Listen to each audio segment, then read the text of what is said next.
de los Apóstoles, el capítulo 2. Vamos a leer los versos 36 al 41.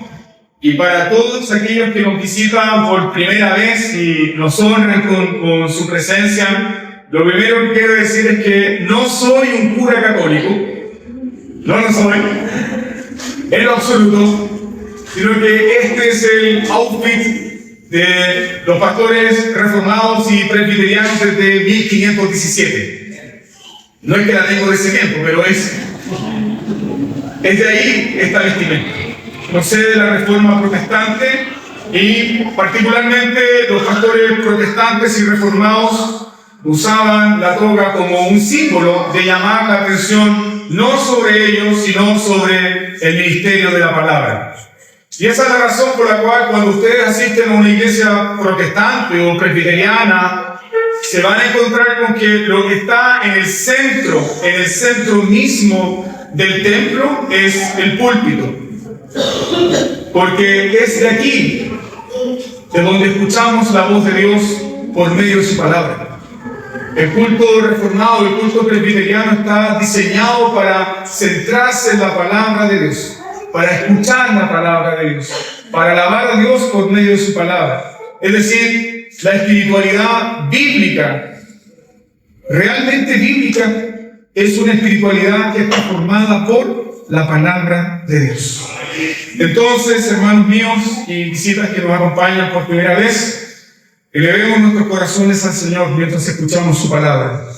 Que este sea un culto racional, que sea un culto espiritual, que sea un culto que tú le rindes al Señor meditando en su palabra y adorándole con un corazón sumiso y humilde al Señor. Esta es la palabra del Señor.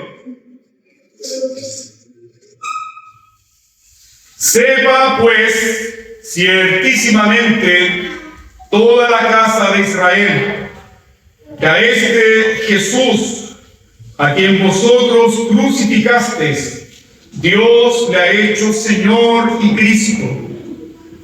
Al oír esto, se compungieron de corazón y dijeron a Pedro y a los apóstoles: varones, hermanos, ¿qué haremos? Pedro les dijo: arrepentíos y bautícese cada uno de vosotros en el nombre de Jesucristo para perdón de los pecados y recibiréis el don del Espíritu Santo.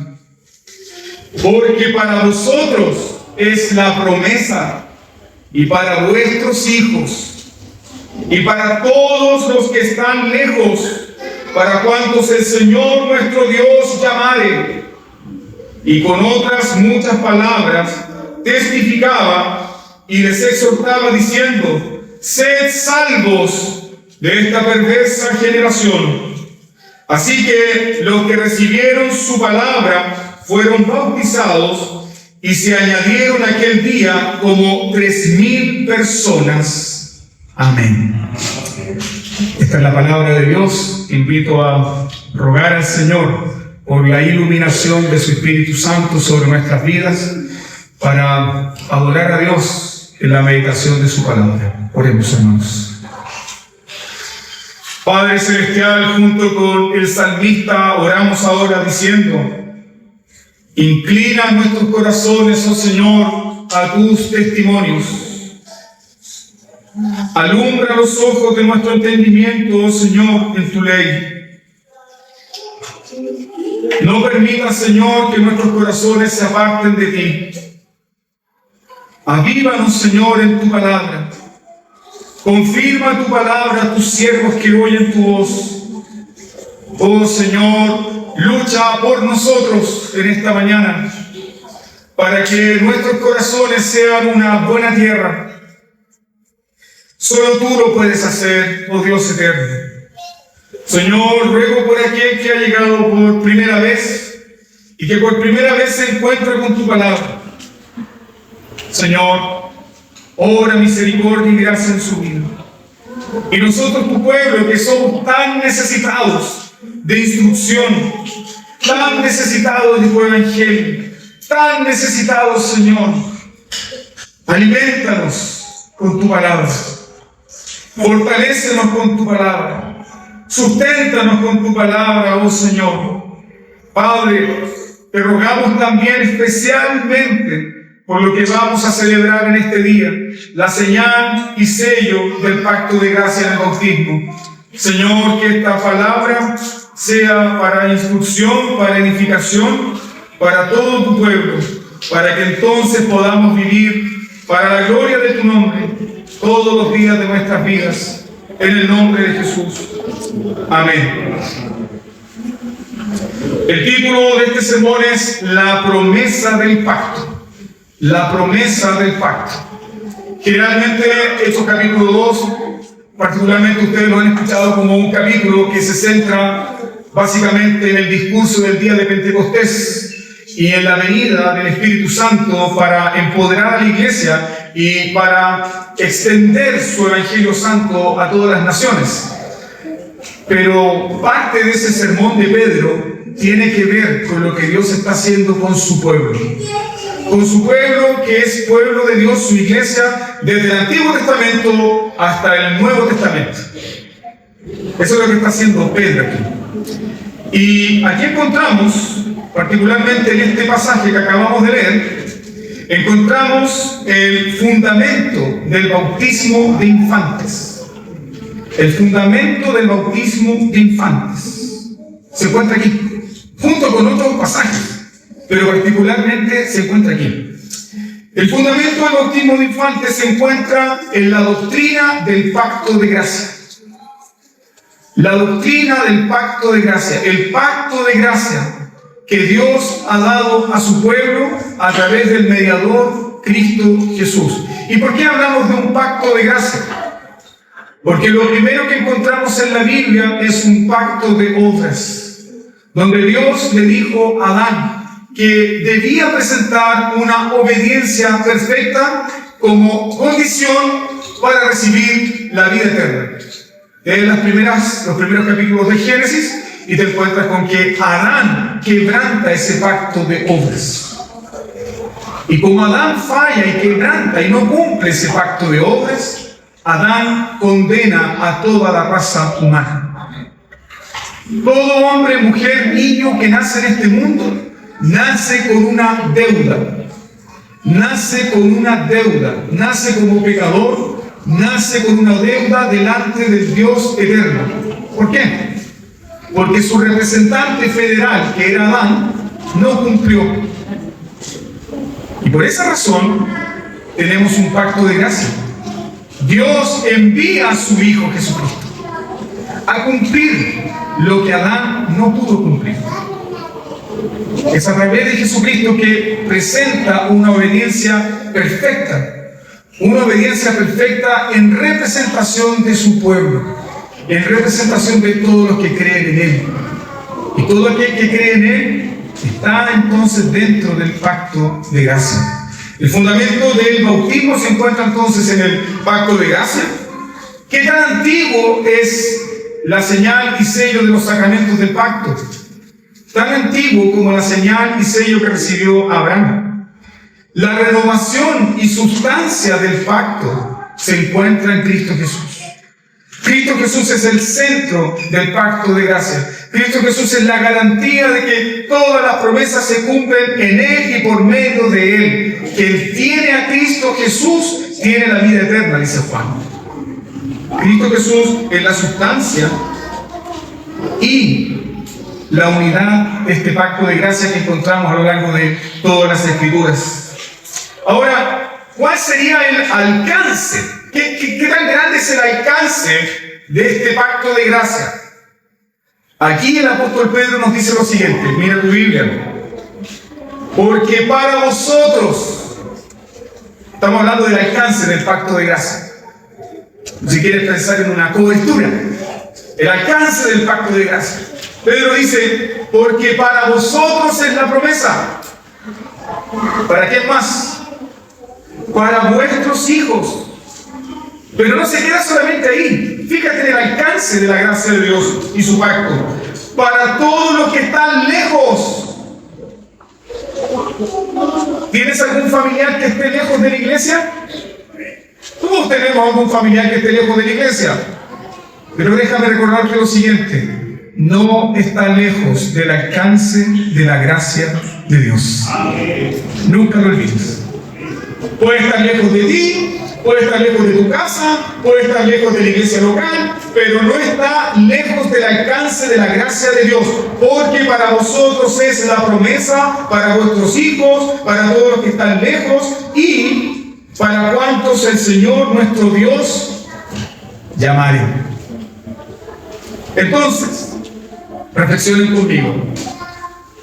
¿Para quién es la promesa y la señal del pacto de gracia? En este caso, el bautismo. ¿Para quién es la promesa y la señal del pacto de gracia? En este caso, el bautismo. En primer lugar, no hay ningún versículo en la Biblia que diga bauticen a sus hijos. No hay ninguno. No hay ningún versículo en la Biblia que diga, específicamente en el Nuevo Testamento, bauticen a sus hijos. No lo hay. Pero tampoco no existe ningún versículo en la Biblia que diga no bauticen a sus hijos. No lo hay.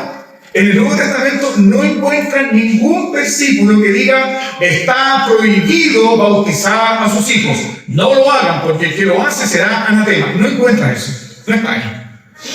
No está en el Nuevo Testamento.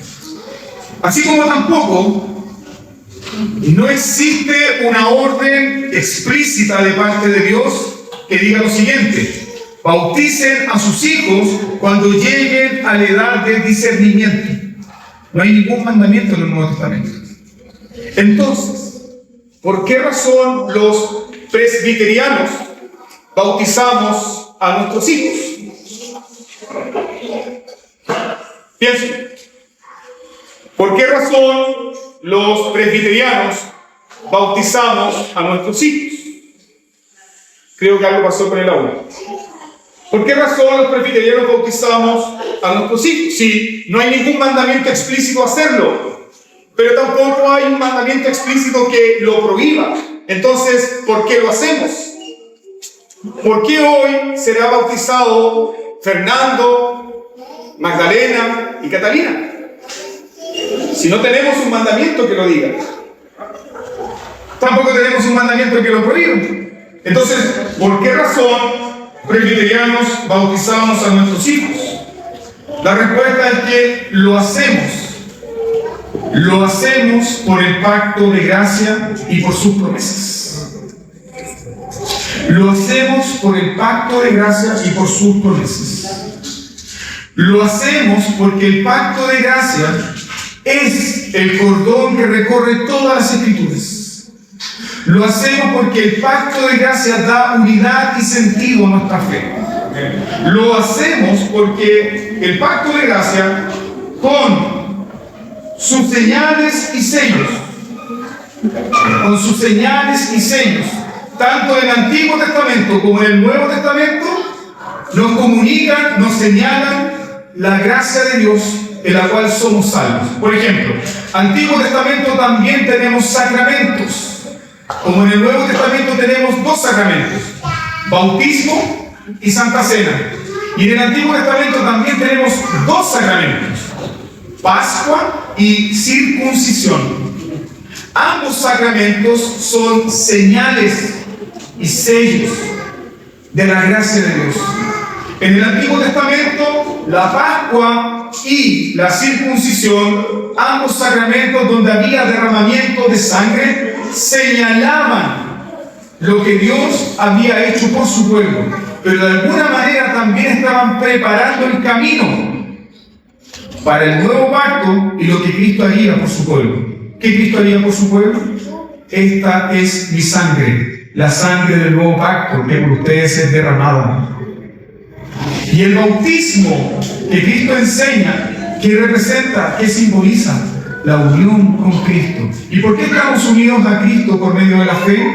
Porque Cristo ha derramado su sangre para todo aquel que en Él cree. Entonces, permíteme presentar este punto, muy importante. La unidad del pacto de gracia es tan fuerte en las Escrituras, es tan fuerte en el Antiguo Testamento y tan fuerte en el Nuevo Testamento, que no bautizar a los hijos o no bautizar a los hijos de los creyentes requeriría o demandaría una prohibición explícita de parte de los apóstoles. Piensen eso. Piensen eso.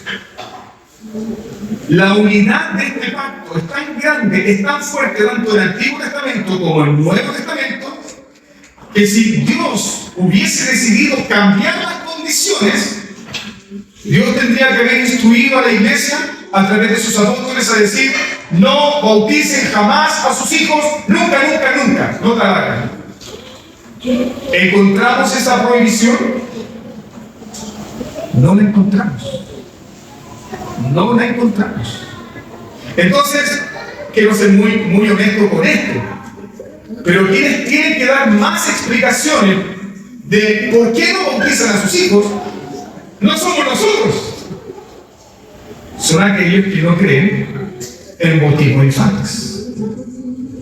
Sobre ellos cae el onus probandi, sobre ellos cae la carga probatoria.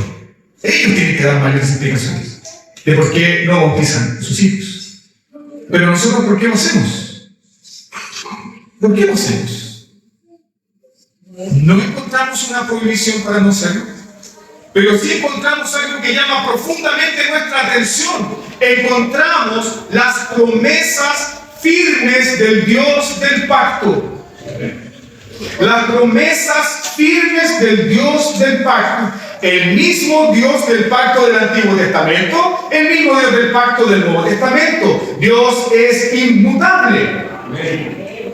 Entonces, ¿cuáles son esas promesas? Ve ahí a tu Biblia, mira tu Biblia por favor, Hechos capítulo 2, versículo 38, versículo 39 y versículo 41. Versículo 38. Pedro les dijo: arrepentíos y bautícese cada uno de vosotros en el nombre de Jesucristo para perdón de los pecados, y recibiréis el don del Espíritu Santo. Versículo 39. Porque para vosotros es la promesa y para vuestros hijos. Pregunta: ¿habían niños dentro de esos 3.000 que estaban escuchando? No, pastor, no había ningún niño porque la Biblia no dice que había niños. Entonces Pedro sería un mentiroso. Porque Pedro está diciendo para vosotros y para vuestros hijos. Ahora considera el versículo 41. Así que los que recibieron su palabra fueron, ¿qué? Bautizados. Así que los que recibieron su palabra fueron bautizados. Y se añadieron aquel día como 3.000 personas. Aquellos que escucharon fueron bautizados. Y Pedro le habla a una congregación que está compuesta por padres y por hijos. Por lo tanto, si Dios quería que las condiciones de su pacto cambiaran ahora en el Nuevo Testamento, Pedro tenía que haberle dicho a esa multitud de gente: la promesa es para ustedes, pero sus hijos van a tener que esperar hasta cuando ellos tomen la decisión. ¿Qué creen ustedes que esa multitud le hubiese dicho a Pedro? Pedro está diciendo que el Dios del pacto cambió su condición ahora. Eso lo vamos a resolver después. Pero ¿qué está diciendo Pedro? No entiendo. No entiendo cómo este Dios de gracia y misericordia tiene promesas de bendición para mí, pero esas promesas no alcanzan a mis hijos. Entonces, ¿cómo es Pedro este asunto? Mas Pedro nos llama la atención diciendo: para vosotros y para vuestros hijos. ¿Por qué? Porque en el Antiguo Testamento encontramos esta enseñanza. Dios ha jurado ser el Dios de ¿quién? El Dios de los padres y el Dios de los hijos. Dios hizo pacto con Abraham y con sus hijos. Cuando Dios llamó a Abraham, Dios estaba llamando ¿a quién? Dios también estaba llamando a Isaac, Dios también estaba llamando a Jacob, Dios también estaba llamando a los 12 patriarcas. Dios estaba llamando a él y a su familia. Eso es lo que dice justamente Génesis capítulo 17. Estableceré mi pacto entre mí y ti, y tu descendencia después de ti en sus generaciones, por pacto perpetuo, escúchame bien, para ser tu Dios y el Dios de tu descendencia después de ti. Te puedes regocijar ahora en esto. Si Dios te ha llamado a ti, a sus santos caminos, a este conocimiento tan admirable, a esta vida tan gloriosa, Dios a quien también ha llamado, a tu descendencia. Y tal vez hoy no tienes hijos, pero el Dios del pacto dice que sea el Dios de tu descendencia. Entonces, cuando Dios llama a Abraham, también llama a su descendencia. Y yo te invito a que mires también tu propia historia, porque si miras en tu propia historia, ¿cómo llegaste a la fe? ¿Cómo estás sentado hoy aquí? ¿Cómo eres uno más de los que creen en Dios? ¿Por qué estás aquí?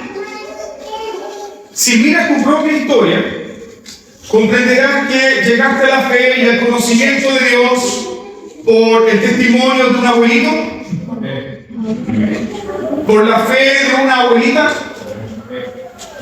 por la fe de una madre piadosa, de un padre piadoso. Llegaste a la fe, al conocimiento de Dios, porque si examinas en tu propia genealogía, tal vez 3, 4, 5 generaciones hacia atrás, alguien creyó en el Dios de Abraham, en el Dios de Isaac, en el Dios de Jacob, y ese Dios inmutable no olvida. Y por la fe de ese hombre sencillo, esa mujer sencilla, Dios te llamó. Grande la misericordia de Dios. Por eso Pedro dice, para vosotros y para vuestros hijos y para los que están lejos y para cuantos el Señor llamare. Dios es el que llama. Y si Él no nos llama, nosotros no podemos acudir a Él. Por eso es un pacto de gracia. Gracia y misericordia. El Dios del pacto no olvidó.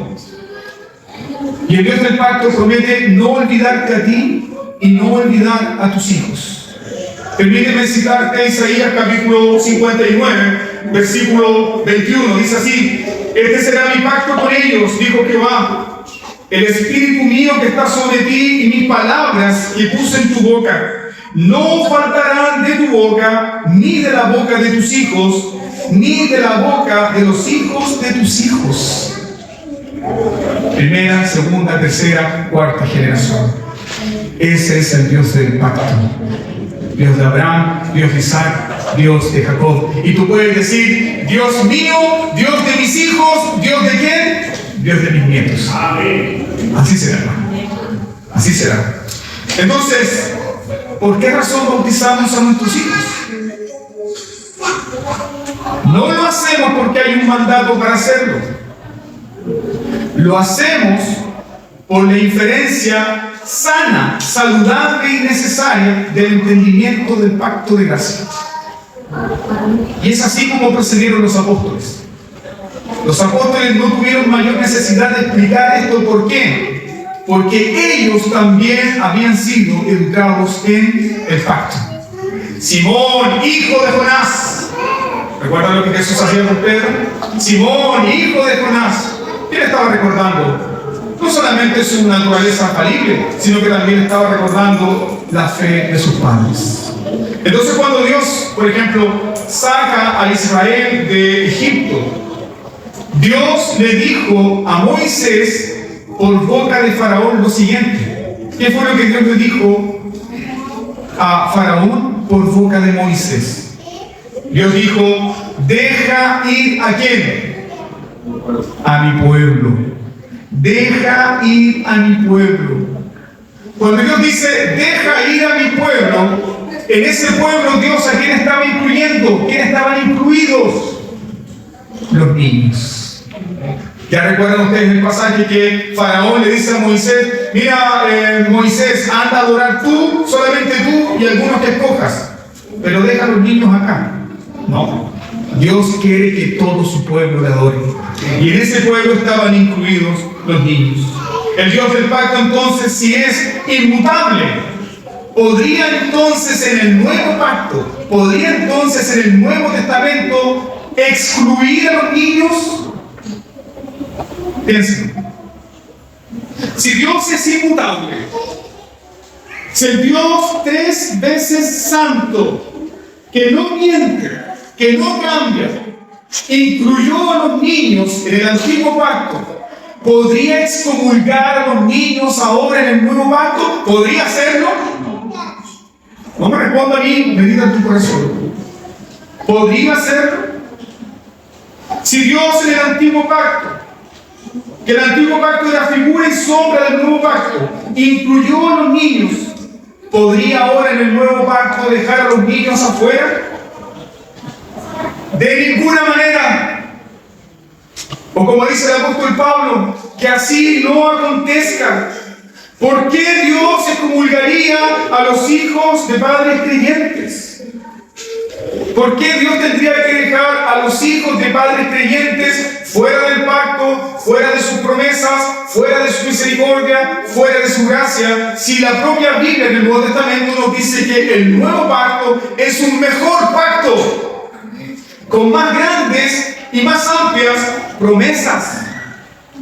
Si el Dios que dijo, deja ir a mi pueblo, que incluía niños, y luego ese mismo Dios dice, dejen a los niños venir a mí, deja a los niños fuera, entonces estamos en una contradicción vital.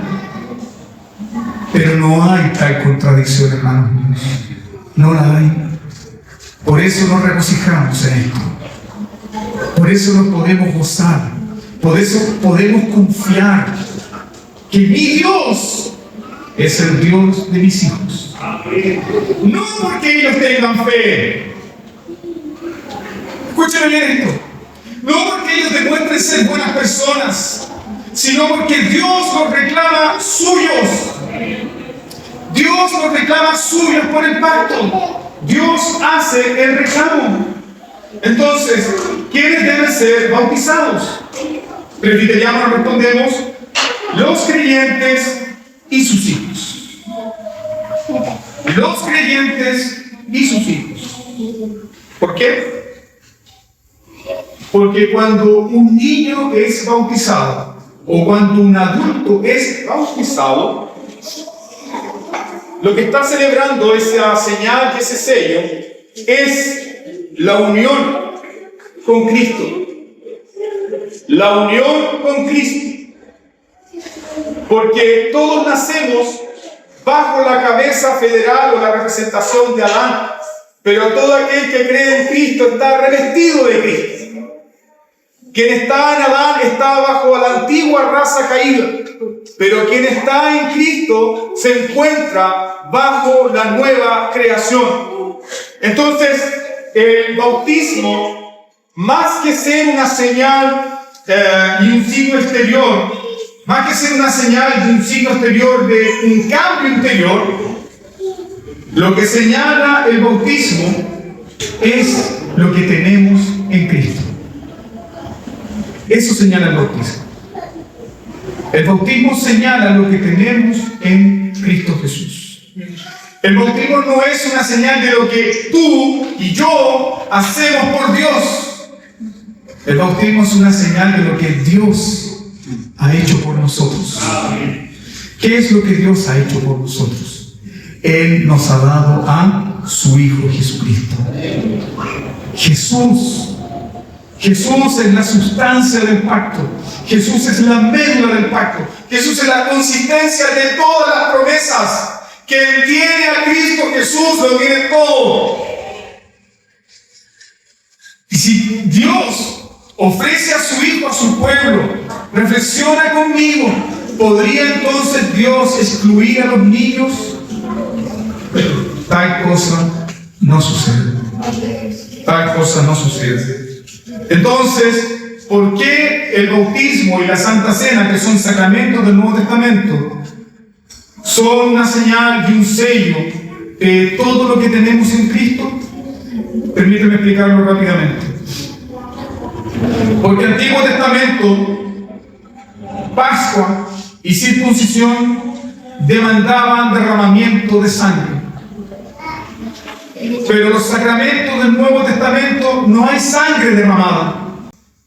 Aquí no le vamos a cortar el prepucio a un niño, no va a haber sangre derramada. Aquí no vamos a celebrar un cordero pascual, no hay sangre derramada. ¿Por qué no hay sangre derramada? Porque Cristo Jesús ya derramó su sangre para siempre, para el perdón de los pecados de su pueblo.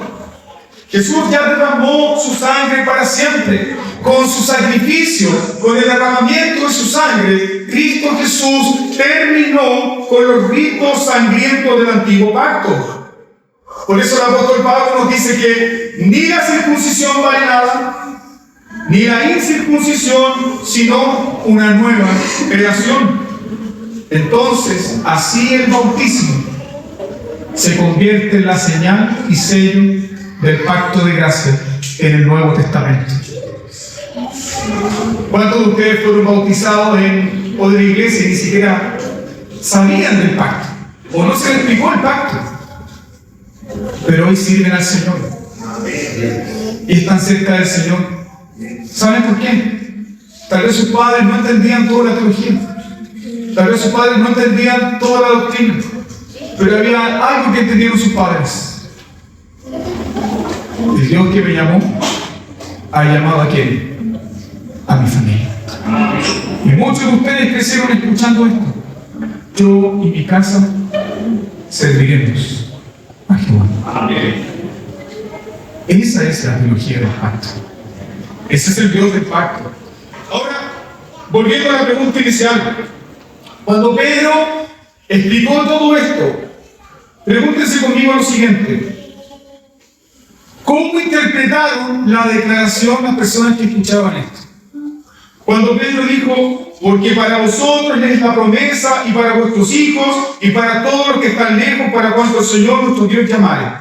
¿Cómo las personas, esas 3.000 personas que estaban ahí, cómo esas personas interpretaron el mensaje de Pedro? ¿Cómo esas personas recibieron el sermón de Pedro? ¿Les pareció extraño o les pareció natural? ¿Se habrán puesto signos de interrogación sobre sus cabezas? La verdad es que no. Fue natural. ¿Por qué? Porque estas personas, estos judíos y otros prosélitos que estaban ahí escuchando el sermón de Pedro, habían sido educados en el pacto. Y ellos entendían que si Dios era su Dios, ese Dios también sería el Dios de sus hijos. No podían haberlo entendido de otra manera.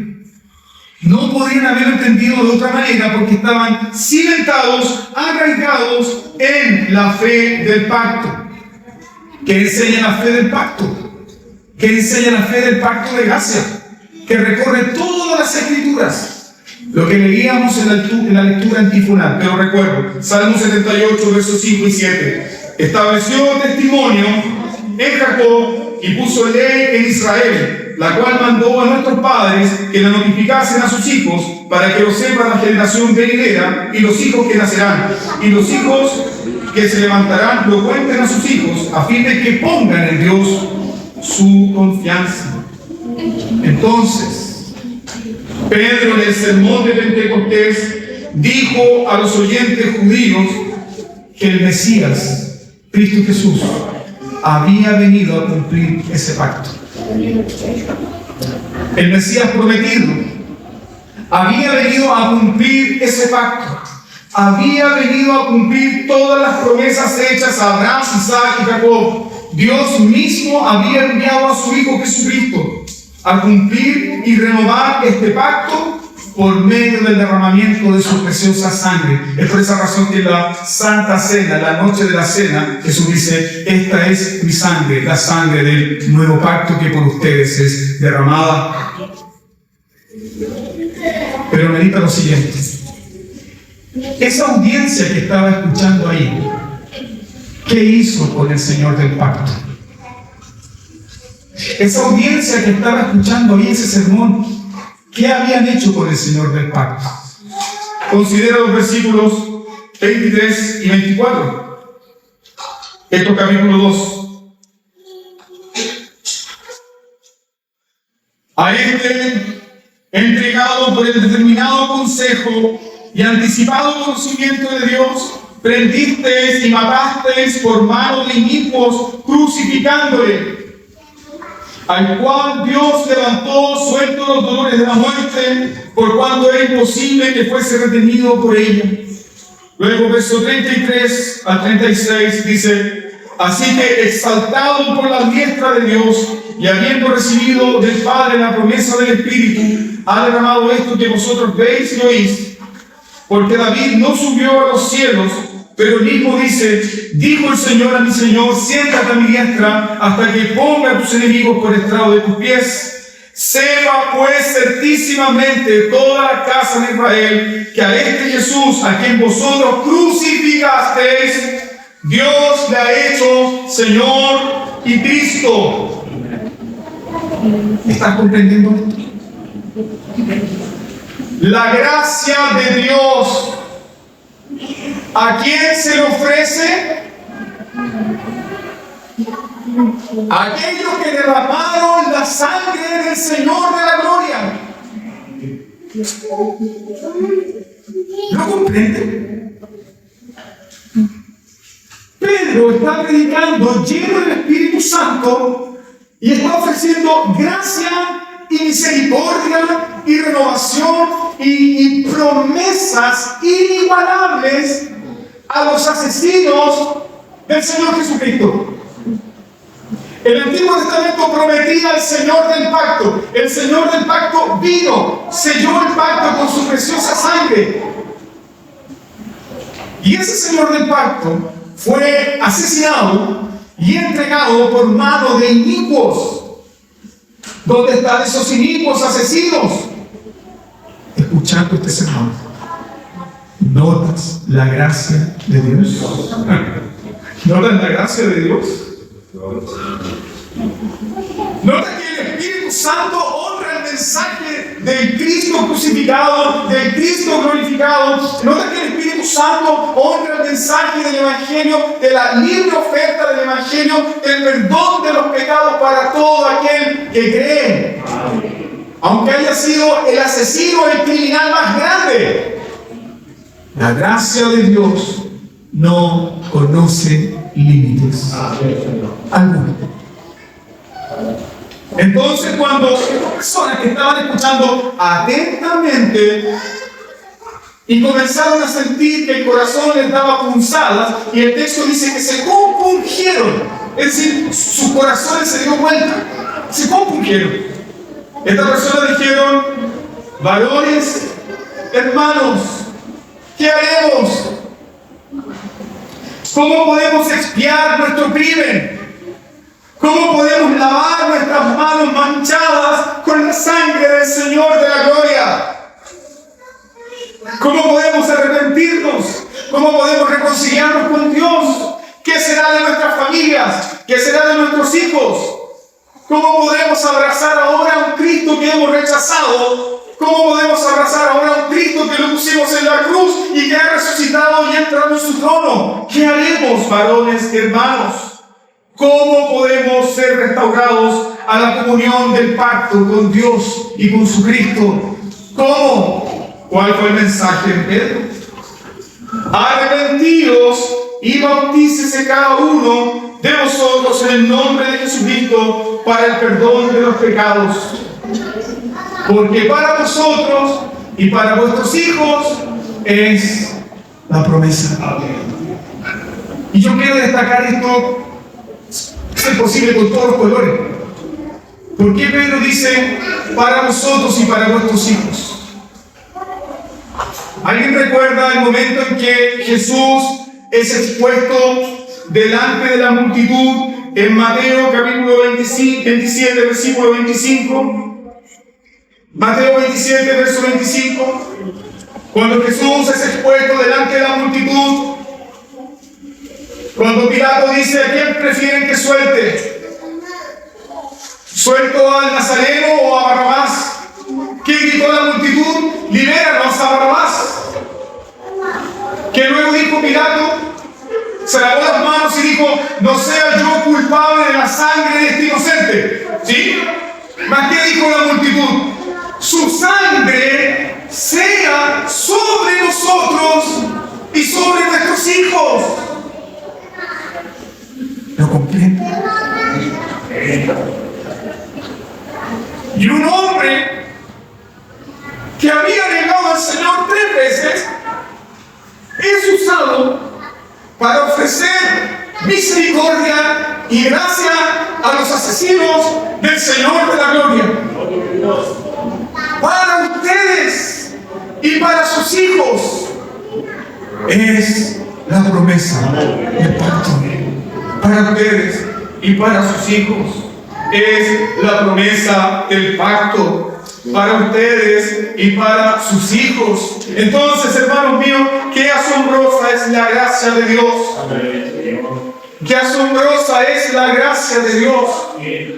Porque ese día fueron también bautizados niños que no podían elegir, niños que no podían tener una decisión consciente y racional. ¿Pero por qué fueron bautizados?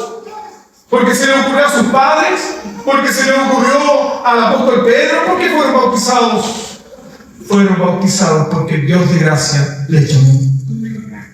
Fueron bautizados porque la asombrosa gracia de Dios les llamó. La asombrosa gracia de Dios no puede ser frenada por la incredulidad. No puede ser frenada por la maldad. La maldad y la incredulidad, escúchame por favor, no anulan las promesas del pacto. La maldad y la incredulidad no anulan las promesas del pacto. Por eso, papito, mamita, no te canses de traer a tus hijos a los medios de gracia. No te canses de llevarlos por los medios de gracia, porque el Dios del pacto es fiel. Amén. Su gracia no conoce límites.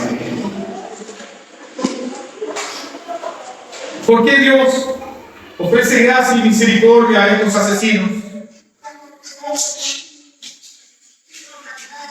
Dios lo hizo porque quiere comunicar a todos los hombres que la promesa del pacto de gracia invita a creer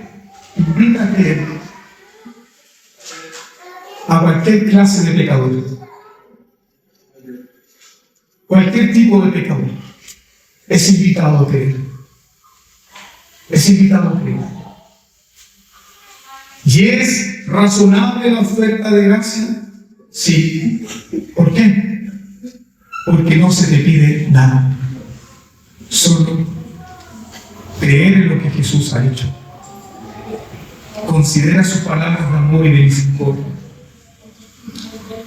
Jesús invita a creer a los que mancharon sus manos con la sangre del Señor de la gloria. Jesús, a través de Pedro, invita al arrepentimiento a los que le rechazaron y eligieron a Barrabás. Jesús extiende las promesas de su pacto también a los que tomaron sus vestidos y los partieron en 4 y echaron suerte sobre ellos. Jesús le extiende la gracia y misericordia incluso a aquel miserable que tomó su lanza y partió su costado y su corazón. Incluso a ese Jesús le ofrece gracia y misericordia. Entonces, concluye conmigo. Si la gracia se ofrece libremente a este tipo de personas, ¿podría entonces la gracia excluir a los niños? ¿Está razonando? Si la gracia se ofrece a asesinos, si la gracia se ofrece a miserables que hicieron barbaridades con el propio Señor Jesucristo, si la gracia se ofrece a este tipo de personas, ¿podría entonces la gracia de Dios dejar fuera a los hijos de los creyentes? De ninguna manera. De ninguna manera. De ninguna manera, hermanos míos. De ninguna manera. Y esa fue la razón por la cual 3,000 personas respondieron a la libre oferta de la gracia de Dios y se bautizaron ellos y sus hijos. Finalmente, ¿Por qué es tan firme esta promesa del pacto? Esta promesa del pacto es firme, no por tu fidelidad. Esta promesa del pacto es firme por el Señor del pacto. Tienes un corazón duro, tienes un corazón incrédulo, tienes una naturaleza pecaminosa, tu hijo ha nacido con esa misma naturaleza, no puedes hacer nada. Pero el Señor del pacto sí. Porque para vosotros y para vuestros hijos es la promesa. Y para los que están lejos, no lo olviden, para los que están lejos. Y para cuantos el Señor nuestro Dios llamare. Entonces, regocíjate en esta gran promesa. Y conforme a esta gran promesa, nosotros hoy aplicaremos la señal y el sello del pacto de gracia a los hijos de nuestros hermanos. Te invito a dar gracias al Señor por su palabra y preparar nuestros corazones para el sacramento del bautismo.